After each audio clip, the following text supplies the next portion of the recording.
കേരള വ്യാപാരി വ്യവസായി ഏകോപന സമിതി കാട്ടാക്കട യൂണിറ്റിൻ്റെ പ്രസിഡന്റ് എന്ന രീതിയിൽ ഞങ്ങൾ പ്രസിഡന്റും സെക്രട്ടറി ട്രഷററും ജോയിന്റ് സെക്രട്ടറി എല്ലാവരും കൂടെ ചേർന്ന ഒരു പ്രസ്താവനയാണ് നമ്മൾ പറയുന്നത്. കാരണം നമുക്ക് ഈ ട്രാഫിക്കിൻ്റെ ഒരു പുതിയ നിയമം വന്നപ്പോഴത്തേക്ക് ഉണ്ടായ ദോഷം നമ്മുടെ വ്യാപാരങ്ങളിൽ പലരും നടക്കാതെയായി.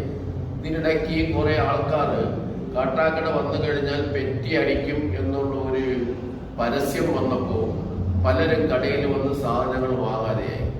അപ്പോൾ അത് വന്നപ്പോൾ നമ്മളെ വ്യാപാരികൾക്കുണ്ടായ മാനസികമായ ബുദ്ധിമുട്ടുകൾ പരിഗണിച്ചുകൊണ്ട് ഇതിനെന്തെങ്കിലും ഒരു പരിഹാരം കാണണമെന്ന് വിചാരിച്ചുകൊണ്ട് നമ്മൾ 8-ാം തീയതി ഇന്നലെ ഒരു മീറ്റിംഗ് വിളിക്കുകയും മീറ്റിംഗിൻ്റെ അടിസ്ഥാനത്തിൽ ഈ ബുദ്ധിമുട്ട് അനുഭവിക്കുന്ന കാട്ടാക്കട ജംഗ്ഷനിലുള്ള വ്യാപാരികളെല്ലാവരും നമ്മളെ വ്യാപാരത്തിൽ വരികയും അവരുടെ അഭിപ്രായങ്ങൾ സ്വരൂപിച്ചുകൊണ്ട് ആ അഭിപ്രായങ്ങൾ എന്താണെന്ന് ചോദിച്ച് മനസ്സിലാക്കിക്കൊണ്ട് അവരുടെ കടകളിൽ വരുന്ന സാധനം വാങ്ങാൻ വരുന്ന ആൾക്കാർക്ക് ബുദ്ധിമുട്ടുണ്ടാകുന്നു.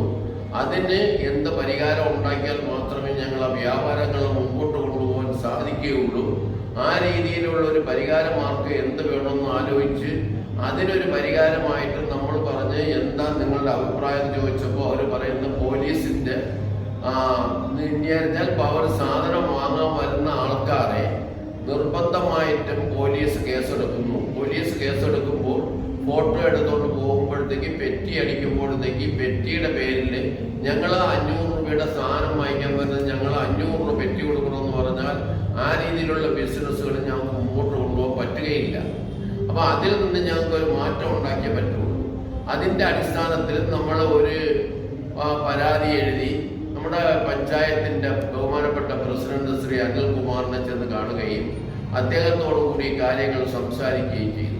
അപ്പോൾ അദ്ദേഹം പറഞ്ഞു വിചാരിച്ചാൽ നിങ്ങൾ തന്നിരിക്കുന്ന പരാതിയുടെ അടിസ്ഥാനത്തിൽ ഈ പരാതിയിൽ പറഞ്ഞിരിക്കുന്നതെന്ന് വിചാരിച്ചാൽ ഈ കൊണ്ടുവന്ന ഈ ട്രാഫിക് നിയമം മൊത്തത്തിൽ മാറ്റണമെന്നാണ്. അതിപ്പോൾ തൽക്കാലം പറ്റുകയില്ല, ഗവൺമെന്റിന്റെ തീരുമാനമാണ്. ഞാനോ എൻ്റെ പാർട്ടിയോ എടുത്ത തീരുമാനമല്ല, പഞ്ചായത്തെടുത്ത തീരുമാനമല്ല. ഗവൺമെന്റിൽ നിന്നും കിട്ടിയ തഹസിൽദാര്, അതിൻ്റെ DSP, അതേപോലെ സർക്കിൾ ഇൻസ്പെക്ടർ, അതിന് വേണ്ടത്തക്ക ഈ ചുറ്റുമുള്ള ഒരുപാട് ഉദ്യോഗസ്ഥന്മാരെ ഇരുന്നു കൊണ്ടെടുത്ത തീരുമാനമാണ്.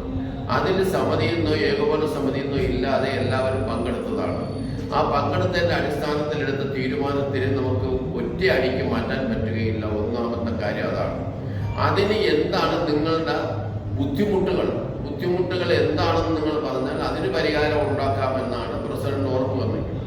അതിൻ്റെ അടിസ്ഥാനത്തിൽ തീരുമാനത്തിന് നമ്മൾ കൊടുത്ത നോട്ടീസിന്റെ അടിസ്ഥാനത്തിൽ ഉള്ള തീരുമാനത്തിന് പുനർപരിശോധന നടത്തണം എന്ന് പ്രസിഡന്റ് പറഞ്ഞതിൻ്റെ അടിസ്ഥാനത്തിൽ നമ്മൾ വീണ്ടും പുനർപരിശോധന നടത്താൻ വേണ്ടി ഒരു കമ്മിറ്റിയുടെ വിളിക്കാൻ തീരുമാനിച്ചു. അവർ പറയുന്നത് വിചാരിച്ചാൽ പോലീസിന്റെ ബുദ്ധിമുട്ട് ഇനി ഒരിക്കലും നിങ്ങൾക്ക് ഉണ്ടാവുകയില്ല. അത് മാത്രമാണ് നിങ്ങളുടെ ഏറ്റവും വലിയ പ്രശ്നം എന്ന് പറഞ്ഞാൽ പെറ്റി അടിക്കുന്നതാണ്. പെറ്റി അടിക്കുന്ന ഒരു പ്രശ്നം ഉണ്ടാവുകയില്ല. പെറ്റി സാധനം വാങ്ങാൻ വരുന്ന ആൾക്കാർക്ക് സൗകര്യമായിട്ട് സാധനം വാങ്ങാനുള്ള സൗകര്യങ്ങൾ നിങ്ങൾ ചെയ്താൽ മാത്രം മതി. അതനുസരിച്ച് ഞങ്ങൾ മുമ്പോട്ട് കൊണ്ടുപോയിക്കോളാം. അതിന് പെറ്റി എവിടെയെങ്കിലും അടിക്കുകയാണെങ്കിൽ അതിന് പരിഹാരമായിട്ട് പോലീസുമായിട്ട് ബന്ധപ്പെട്ട് വേണ്ട ഏർപ്പാട് ചെയ്തോളാം എന്ന് പറഞ്ഞതിൻ്റെ അടിസ്ഥാനത്തിൽ ഞങ്ങൾ വീണ്ടും ഒരു പരിശോധന നടത്താൻ വേണ്ടി വീണ്ടും ഒരു കമ്മിറ്റി വിളിക്കാൻ തീരുമാനിച്ചു. അതിൻ്റെ അടിസ്ഥാനത്തിൽ നാളെ 10-ാം തീയതിയാണ്. സാധാരണ നമുക്ക് നാളെ എല്ലാ മാസവും 10-ാം തീയതി വ്യാപാരി വ്യവസായി ഏകോപന സമിതിയുടെ ഒരു മീറ്റിംഗ് 4 മണിക്ക് വിളിക്കുന്നതാണ്. പക്ഷെ ഞങ്ങൾ ഒരു 2:30 മണിക്ക് ക്യാബിനറ്റ് മീറ്റിംഗ് വയ്ക്കുകയും അതിൻ്റെ അടിസ്ഥാനത്തിൽ ഇവിടെയുള്ള വ്യാപാരികളെ ഇതിൻ്റെ ബുദ്ധിമുട്ട് അനുഭവിക്കുന്ന വ്യാപാരികളുടെ പ്രശ്നങ്ങൾ പരിഹരിക്കുന്നതിന് വേണ്ടി വീണ്ടും ഒരു പുനർപരിശോധന നടത്താൻ വേണ്ടി ഞങ്ങൾ 4 മണിക്ക് വീണ്ടും ഒരു മീറ്റിംഗ് വിളിക്കുകയാണ്. അതാണ് ഞങ്ങൾ ഉദ്ദേശിച്ചിരിക്കുന്നത്. അതിനുവേണ്ടി ഞങ്ങൾ നമ്മുടെ ഈ വ്യാപാരികളുടെ അഭിപ്രായങ്ങൾ പുനർപരിശോധന നടത്താൻ വേണ്ടിയും പഞ്ചായത്ത് പ്രസിഡന്റ് പറഞ്ഞ അനുസരിച്ച് നമ്മൾ കാര്യങ്ങൾ ഭംഗിയായിട്ട് കൊണ്ടുപോകാൻ വേണ്ടിയും പഞ്ചായത്ത് പ്രസിഡന്റ് പറഞ്ഞ ഒരു കാരണവശാലും പോലീസിൽ നിന്ന് പോലീസിന്റെ പ്രവർത്തനങ്ങളിൽ നിങ്ങൾക്കൊരു ബുദ്ധിമുട്ടും വരാതെ നിങ്ങളെ സഹായിക്കാൻ വേണ്ട എല്ലാ കാര്യങ്ങളും ചെയ്തു തരാമെന്ന് പറഞ്ഞതിനെ കൊണ്ട് ഞങ്ങൾ പുനർപരിശോധന നടത്താമെന്ന് തീരുമാനിച്ചിരിക്കുന്നു.